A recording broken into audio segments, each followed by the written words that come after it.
Shojmë se çfarë ka ndodhur aty, Sali Doçi është në komunikim të drejtë për drejtë.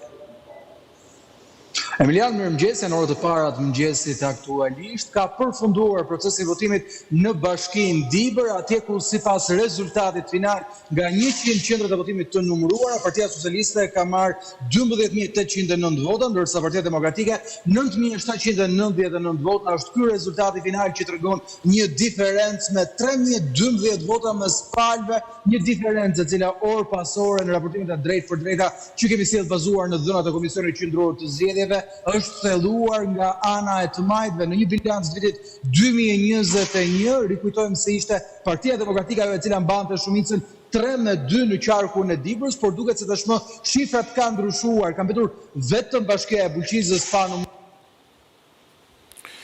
Pra, si që shikoni, tashmë ka përfunduar procesi numërimit të votave ashtu siç po raporton edhe kolegu jon Sali Doçi nga Dibra. Deri më tani Partia Socialiste ka arritur të marrë 31.711 vota, 56.38%, 3 mandate.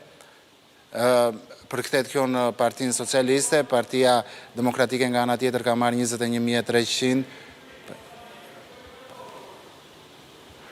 37.87%, 2 mandate ka marrë Partia Demokratike, ndërkohë kemi kolegun Sali Doçi në komunikim të drejtë për drejtë. Po, Sali.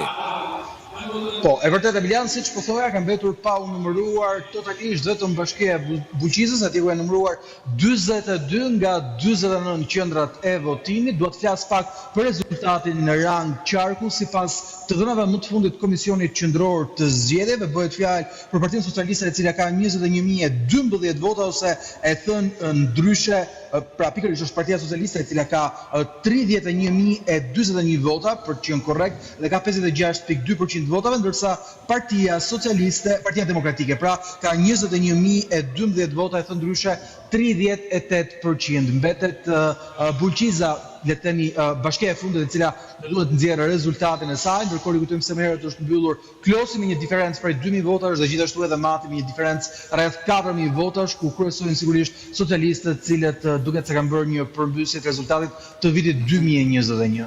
Mirë, faleminderit Sali Doçi për këtë komunikim të drejtë për drejtë nga Dibra. Avokat